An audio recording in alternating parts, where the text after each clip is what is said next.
Guys, welcome back to my new vlog. So स्वागत छ हजुरहरुलाई एउटा मेरो खतरनाक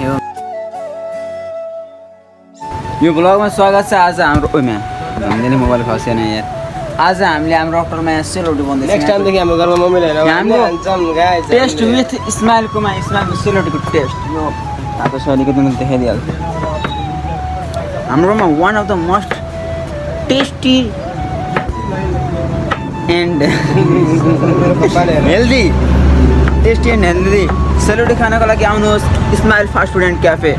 यो भ्लग हैन यो रेकर्डिङ गरिसकेको धेरै दिनपछि नै अति महिनापछि यो अपडेट भएको छ। यो भिडियो चाहिँ हजुरहरूले जुन अहिले हाल फिलहालमा हेर्दै हुनुहुन्छ, तर यो मुभी मतलब यो भिडियो चाहिँ बहुत पहिलाको, बहुत पुरानो, something 1 month 2 month 1 week 2 week कुनै पनि समयको हुनसक्छ। किनकि यो मैले भ्लग जोतमा बनाइरहेको, केवल मैले एउटा दिनमा हाल्नु होला, कुनै भविष्यमा हाल्ने यो सोचले मैले भिडियो मात्र बनाउनु भएको। सो सेलरोटी चाहिँ आज हाम्रो बनिरहेको छ। हाम्रो जिन्दगीको पहिलोपटक हामीले यसरी सेलरोटी ट्राई गरेको। यहाँ सुरुको सेलरोटी जस्तो होस्, एकदम सेपमा चाहिँ एकदमै अलिकति हैदराबादी बिरयानी भन्दा नि राम्रो भयो।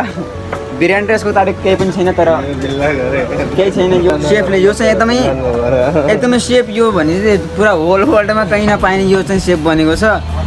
सो गाइस, अब हामी भेट्नेछौँ फेरि अब अर्को नेक्स्ट ब्लगमा। अहिलेको लागि आज हाम्रो यही फ्रेन्च फ्राई कटिङ एन्ड यो सेलरोटी सेकिङ अनि त्यसपछि चिया कुकिङ